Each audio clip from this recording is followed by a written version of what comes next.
Janvier mon bandiraɓe sehlaɓe heɗotoɓe radio Jowol Sare hande ko ñalawma altine hawri ko nogas ɗiɗi lewru janvier hitande ujunnaji ɗiɗi e nogas e nayyi garti présentant ɗon habruji moɗon e ɗemgal Pulaar titre uji men ɓurɗi moɗon guiɗoɗen ko toon to États-Unis ne wayno ko hande à partir de minuit ka ñalawma ɗaminaɗo kadi ma wonande kamɓe républicain ji andude hol jogorɗo gagnade toon to New Hampshire ɗum noon ko woote janggo élection ngaji primaire kamɓe républicain ji kono noon kadi ko élection ngaji primaire wonande kanko président Joe Biden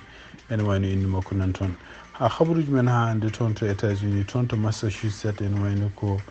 commission to prix ko fati woteji wi Donald Trump inde muɗum fotani haɗede wonde listuji gon toon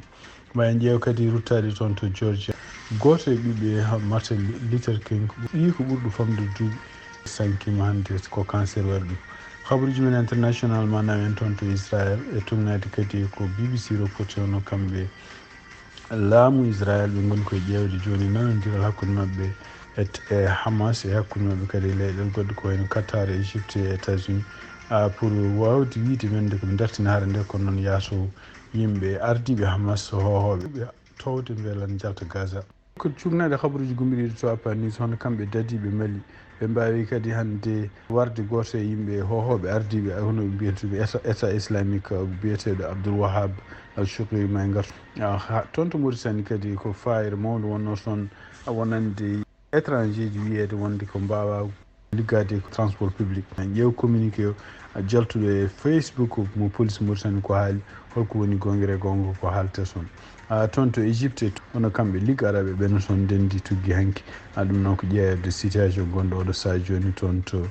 Gaza Afrique du Sud kañum hoore mum gouvernement mum wayno waɗi ɗaɓɓade faade toon to New York pour dartinde e jeeygol kaake hono kanko Nelson Mandela nguɗo jeeygu pongu wadde toon to New York ñande nogas e ɗiɗi février torden habaruji men international ko coftal ɓalle en mbawata jokkodirde hannde Tijane Niang kono ma en gadata kadi hono article mo ganduɗa Jeune Africain Public ɗum wi wonde ko Côte d'Ivoire ene wayno hannde ko kerse mawɗo wonande leydi ndi foof ko ɗum woni titre uji men ɓurɗi mawnude oɗo journal ma en garto e desuji muɗum joni joni siftinde ɗon tan hannde ko altini nogas ɗiɗi lewru janvier hitande ujunnaji ɗiɗi e nogas nayyi ma en gartu joni joni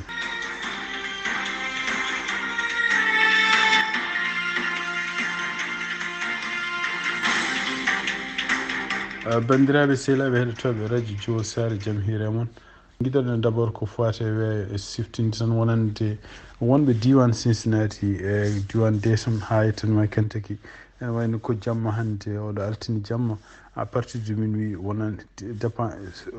fawade holto gonɗon ene ɗamina toɓoji kewɗi dole ma gar toɓoji ɗon gartata koye jangol ɗum noon kadi ene wonde dentinali ene goni hen surtout en toon to département topidi ko fate wonɓe to Wilmington ɓe mbi wonde ko toɓoji ɗi ne mbawi ardude ko wiyete tadgol ene mbawi ardude kadi keneeli ɓuuɓɗi ɗum noon en ɗamina hen so tawi ɗon goni autoji yo yimɓe jaaru seesa kadi hawnaki ma yimɓe wonɓe galleji kadi ma dañi ko to courant coupe hen ɗum noon toɓoji ɗi henna so gaari garata kone goni moins 2 degré Celsius ɗum gardata kadi koye hendu ɗum noon ko tuggi hande kikiɗe tuggi 11h30 kikiɗe taw ko heure New York ha yettanima henne janggo midi ɗum kadi ko dentinagol ummade toon to service ko jiida e ɗum ɗon ene wayno ko température ñalli hande ko 42 degré ɗum noon ñalli ko 8 degré Celsius kono noon ene wayno ma tello e jamma ha 2 degré Celsius wonande diwan wonɓe Cincinnati habaruji men puɗɗorten ko toon to États-Unis ne wayno ko janggo ñalawma woni walla hande à partir de minuit woni ñalawma ɗaminaɗo ma hollu républicain ji hol ɓurɗo ɗaminede joni ma nomi ko pour wonande ɓe candidat ji kamɓe républicain ji ko heddi joni e nder campagne o tan ko kanko Nikki Haley e kanko kadi Donald Trump e ko ɗamina ko yiya ko sakiri ko hen hono kanko Nikki Haley ene wayno fuɗɗima attaque uji bonɗi fade Donald Trump wonande haraleɓe noon ko fate politique mbi wonde ko leeli wadde ɗum ɗon ene wayno Donald Trump fuɗɗima haalde makko haalduji kewɗi kanko Nikki Haley ko hamni hen makko kanko Nikki Haley kadi ko yimɓe hewɓe supportenoɗo surtout en Tim Scott ko sénateur jeeyaɗo toon to leydi makko jeeyaɗo kadi wuuro kanko hoore makko ngo jeeyango e kadi e représentant goto biyeteɗo Mace wonni kadi ko jeeyaɗo toon ko supportenoɗom ene wayno ɓeɗo fof joni parti e Donald Trump ɗum ɗo fof noon ko fama tan wonde ko Donald Trump ene wayno ko kullol wonande woni républicain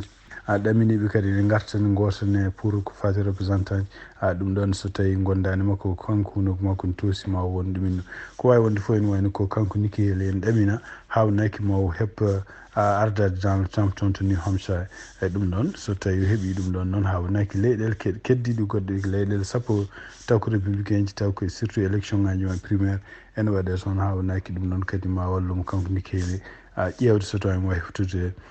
wonde Donald Trump pour hadde ɗum no meɗe ko wawi wonde fof ene wayno won ha hande won yimɓe républicain ji supportuɓemo kanko Nikki Haley e kadi wiɓe wonde ko hawnaki ko kanko woni neɗɗo poɗɗo suɓede sibabude Donald Trump caɗele muɗum e ɗen caɗele Donald Trump hannde ene wayno toon to Massachusetts ɗum noon kadi ko leydi ganduɗa kanko Donald Trump kanko gañino toon e hitande ujunnaji ɗiɗi e nogas e wiyama wonde hono goomu gonɗo toon toppitiɗo ko fati élection ngaji en jaggal nde rendi hannde wi wonde ko ene wayno ko won ɗaɓɓade wonnode toon taw mbino wonde ko kanko Donald Trump yo itti liste uji muɗum yo itti liste uji ko fate wonde candidat ji toon oɗon commission noon ene wayno caggal muɗum ɓawi wonde ko kamɓe commission e kamɓe kadi yimɓe ɗaɓɓuɗe ɗum ɓe ala fof hattanmoɓe jogui pour ittude Donald Trump donc ene wayno ɓe calima ɗum oɗon commission noon waɗi ko ardiɓe ɗum ko république goto nomaɗo e kadi démocrate uji ɗiɗi nomaɓe ko wawi wonde fof ene wayno ko nandiral wonandeɓe kamɓe commission pour wawde wiide wonde Donald Trump ɓe mbawa ittude ɗum hande toon to kadi ko fati ko makko kanko Donald Trump hono juge goto gonɗo toon to New York biyete Cutkan ene wayno ko debbo gardiɗo ñawore fatude woteji hitande ujunnaji ɗi nogas kanko hoore makko waɗi yamirore hande faade avocat spécial ƴeftaɗo pour enquête mo kanko Donald Trump wiyete Jack Smith o yamirore makko noon kanko juge o ko yo oɗon nattu wadde kayitaji ɗi waɗata ɗi surtout e nder tribunal uji sibabude kala ko fate Donald Trump ñawore mum koko waɗa koko dartina oɗo sajon ɗum ɗon noon adi ko taw kamɓe avocat ji makko kanko Donald Trump mbaɗi kañum hoore mum ɗaɓɓande faade makko kanko juge o ene wayno ko so tawi client mumen haaɗe haalde kañumen koyemen kadi e wadde won gueɗe donc kanko avocat spécial on kanko on foti haɗede donc ene wayno koɓe ɗaminno ko wonde ko ñawore ma waɗe makko kanko avocat spécial o kono ene wayno juge o haadi tan ko wiidemo wonde ko kala kayitaji ɗi o wendanno ko fatende ɗo ñawore yo dartine hande habaruji men to États-Unis tugnadi kadi communiqué gummiɗo toon to galle kanko Martin Luther King ɗum noon ko centre makko ene wayno ko ɓii ko ɓurnoɗo famɗude biyeteɗo Dexter Scott King ene wayno o sankima hannde kanko noon o sankori ko duuɓi 62 o sanki kadi ko mbiyete cancer ɓooƴe ɗum noon ene tugnadi kadi communiqué mo jumsude makko windi wonde ko kanko hoore makko ene wayno ɗoygol makko o ɗanima finalement ha o finorani ko ɗum woni o maayi toon to wuuro mabɓe toon to Malibu ɗum noon ko toon to Californie debbo on haala hande wi wonde ko o waɗi ko wawno foof ndeɗo haare e surtout nguɗo ñaw bonngu finalement ha ñaw ngu folimo kono ko wawi wonde fof ene wayno ko nguɗo ñaw kadi ko musgu no fewi kono ko wawi wonde fof rokki hen kala ko wawno ɗum noon kanko Dexter o ene wayno mayri ko duuɓi 62 kanko hoore makko kadi o joguima gueɗe kewɗe e gurdam makko tugnade kadi ko haalte o wonino liggima toon ko fate wallude yimɓe o liggima kadi ko fate en ko neɗɗo kaɓetenol ko fate droit ji yimɓe o wawi kadi wonde kanko hoore makko woni acteur kono ene wayno kadi ko ɓuuri hewde hen ko kadi ko hoore makko rete ko neɗɗo jiɗɗo famille muɗum siftinde on tan hono yimmum Dexter ko biyeteɗo Goretta Scott ko joom suudu Martin Luther King kañum woro mayno ko hitande 2006 banni ko debbo biyeteɗo Yolanda Dennis King kañum hoore mayno ko hitande 2007 donc kanko maayi hande mo yaara duuɓi 62 e tugnade kadi communiqué gummiɗo toon to galle mabɓe kamɓe centre Martin Luther King habaruji men international guittoɗen ko toon to Israël walla toon to Palestine tugnade kadi habaruji jaltuɗi e jamma he e kihiɗe hono kamɓe leydi Israël e surtout e gouvernement makko kanko Benjamin Netanyahu en wayno ɓe mbaɗi ɗaɓɓande hande ɗaɓɓande nde noon ko wiide wonde ko kala hohoɓe ardiɓe fedde wiyetende Hamas yo jaltu Gaza ndeɗon ɗaɓɓande kadi ko hunde hawnide no fewi saabu ko ɓuuri hewde hohoɓe Hamas ngoni ko caggal leydi ko ɓurɗo ardade goomu Hamas walla fedde Hamas woni ko kañum hoɗum ko Qatar goɗɗo en wonɓe ɓe ngoni ko ɓuri hen hewde woni ko Liban e leyɗele arabeɓe goɗɗe ko wawi wonde foof ɗum ɗon kadi ko hunde nde Hamas jaɓani ɗum noon e wayno ko kamɓe Israël ɓe mbi wonde ko eɓe jiiɗi dartinde haala nde eɓe jiiɗi kadi kala yimɓe ɓe ganduɗa ene daaha ene nangga taw ko Hamas nanggui ɗumen walla kamɓe nanggui ɗumen ɓeɗo yimɓe garta ɗum ɗo fof kadi ari ko caggal nde kamɓe ɓe kureji men nangga toon ɓe gaari ɓe naati toon to congrès CNUSED toon to Tel Aviv ɗum noon ene wayno ko pression mawɗo wonande makko kanko Benjamin Netanyahu saabu goho ko fate Israël naaɓe nan puɗɗo oɗo saha joni wiide wonde élection ngaji yo keesi yo nodde yo mbatta pour kanko Benjamin Netanyahu itte saabu ko kala ko haalno o waɗani kadi ene wayno ko kanko welsidi ha Hamas yanemaɓe ɗiɗi min gueɗe ene wayno ko yimɓe ɓe ganduɗa supportinoɓe mo kanko Benjamin Netanyahu ko wayno communauté européenne ko wayno États-Unis ni caggal kanko hoore makko nde o haalluji wonde ko o jaɓani walla o ala e miijo wonde ko wallude leydi Palestine walla dañde état taw ko état indépendant wona sara Israël ɗum ɗon kadi ko hunde nde Amérique naaɓe caali nde Union Europe naaɓe caali ɗum noon e wayno ko ɗum ɗo kadi ko pression kanko hoore makko e wona oɗo saha joni woni koye duwade so tawi woteji mbaɗi ko yaaci to wonande toon to Amérique ɗum noon ko mois de novembre beele ko wiyete gouvernement Joe Biden e natta wonde laamiɗo ono Trump ne arta ɗiɗi ɓen gari kadi pression mawɗo gonɗo e makko ene wayno ko kamɓe supportinoɓe ɓe foof hono Europe naaɓe e Amérique naaɓe oɗo saha joni ɓe jiiɗi ko woteji mbaɗatoon to Israël hono kanko Benjamin Netanyahu ummo e laamu ko wawi wonde foof Benjamin Netanyahu kadi nayi ɓelguel hay sinno yiiɗi dartinde guerre o won yimɓe wonɓe gouvernement makko hohoɓe mawɓe toon to Israël ko militaire uji walla ko yimɓe ardiɓe parti ji mbi wonde ko kala nde guerre darti ñumen koye mum ko jaltata e laamu mo ndeɗo ɗaɓɓande waɗi hannde wonande Hamas hohoɓe muɗum yo jaltu toon to Gaza ko hunde nde déjà Hamas sali ha hande toon to Palestine ene wayno ko tugnade kadi habaruji gummiriɗo toon to BBC hono Ligue arabe rendini toon to Égypte guila hanki ha oɗo ñalawma hande ɗum noon ko ƴewde kamɓe Ligue arabe hay sinno wonde ɓe gandi wonde ko conseil de sécurité des nations unies ala ko wawi Gaza toon sibabude veto ji ɗi Amérique jogui e sibabude kadi yimɓe heɓe supporter Israël kono ene wayno ko alay saago ɓe kaala sibabude oɗo saha joni e tugnade kadi hiisa maɓe mbi wonde ko nayaɓal e yimɓe wonɓe toon to Gaza ene wayno hannde koko maayi heege ɗum noon sibabude Israël koko continue salade kala ko woni balle balloje ko fate safare ko fate ñamde naata toon to Gaza alay saago kadi ɓe ƴeewa kadi holko woni battande Palestine naɓe sibabude oɗo guerre so dartima e kadi holno guerre o dartoto ɗum ɗo foof ko gueɗe ɗeɓe kala toon to Égypte ha hande habaruji men international toon to Mali tugnade kadi communiqué gummiɗo toon to APA News hono kamɓe dadiɓe Mali ɓe mbawi yoɓade fittandu goto e ardinoɓe état islamique o wiyete ko Abdoul Wahab wul Chouib kanko kadi ene wayno ko kanko adduno état islamique donc o warama toon ko nokku gonɗo kene wona 60 kilométre hinnague worgo wuuro wiyetego Manika ɗum noon koye nder région gonɗo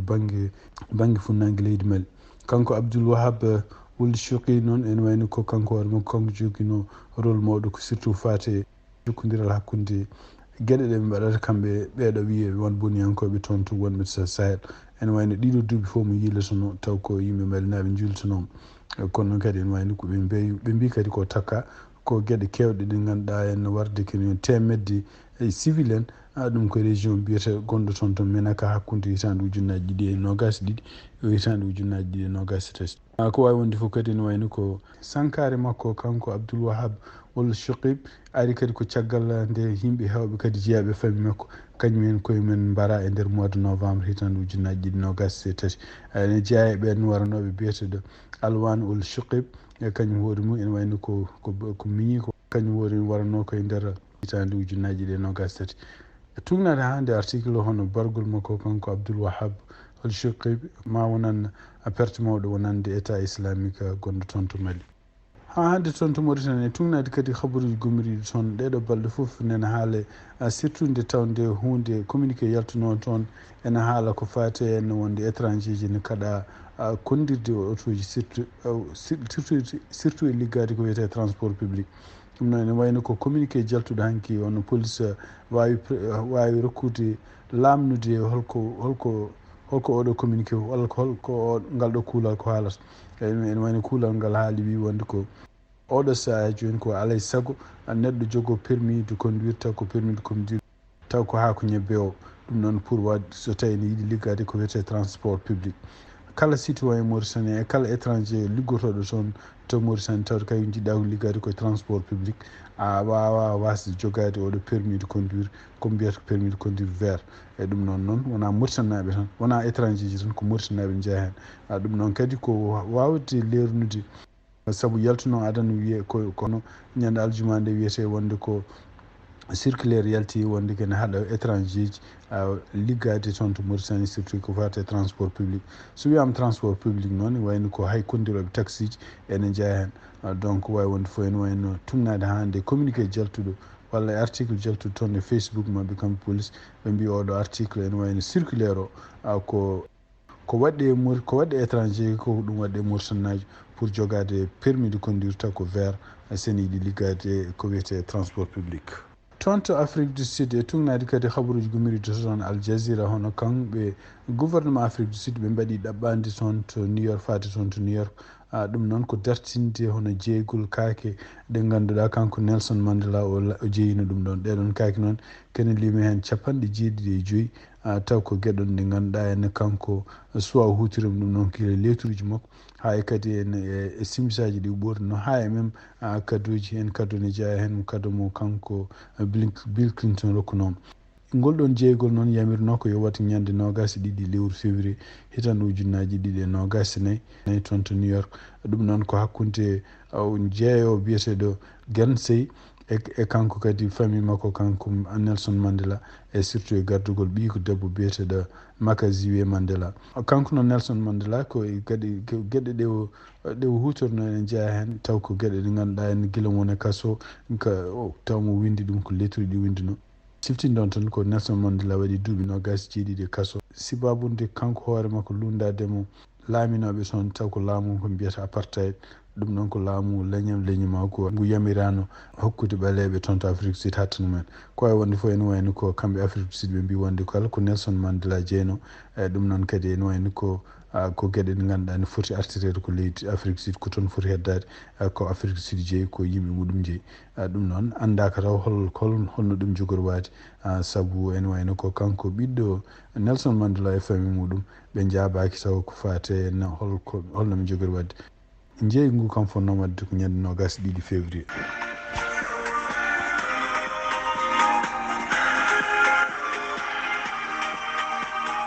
bandiraɓe sehlaɓe heɗotoɓe radio Jowol Sare cakkitolɗon ko fate coftal balle en mbawani jokkodirde e Tidiane Niang ɗum noon e tugnadi kadi article surtout mo Jeune Afrique windi hono kamɓe Côte d'Ivoire hannde ko ñalawma kersa wonandeɓe ɗum noon ko caggal kadi ndeɓe kato noon ko wiyete piggal bongal ɗum noon jeeyago sport kono noon ko hunde musdeɓe oɗo saha joni wonande oɗo victoire Côte d'Ivoire ɓe pottuno hannde ko Guinée équatorial ene woni fiiɓe 4-0 ɗum noon ma naw en hannde hol match uji jounoɗi toon hannde ɗum noon ene waɗi ñalawma he idirno ko Guinée Bissau joude Nigéria fi Guinée Bissau 1-0 Guinée équatorial joude kamɓe Côte d'Ivoire fiiɓe 4-0 Mozambique kañum e Ghana mbaɗi match nul Cap Vert kañumne e Égypte mbaɗi match nul 2-2 janggo ñalawma ene ɗamina hono Gambie ma fotte Cameroun ɗum noon ko midi Sénégal ma fotte Guinée ko midi aussi Mauritanie ma fotte Algérie ɗum tugnadi kadi e nder haaluji kanko Amir ko haali on ɗum ko entraîneur Mauritanie o wi ɓe garata ko éliminde Algérie ɗum noon ma ɗum ƴeewen ɗum noon ko janggo ko hedde 3 heures ɓe kawrata Angola kañum ma fotte Burkina Faso ɗum noon fof koti ko janggo siftinde on tan ene wayno ko won fuɗɗiɓe andede déjà hawnaki kañumen déjà qualifiémo pour yaade ko wiyete 16e de finale kono noon hawnaki ma Tidiane Niang artana enen hen janggo kanko woni wonande toppitiɗo ko fate coftal balle bandiraɓe sehlaɓe heɗotoɓe radio Jowol Sare ko ɗi habaruji min jogori noon hannde e oɗo ñalawma altine habaruji moon e ɗemgal Pulaar ɗum noon yen mballe jaam ha janggo so tawi Allah jaaɓi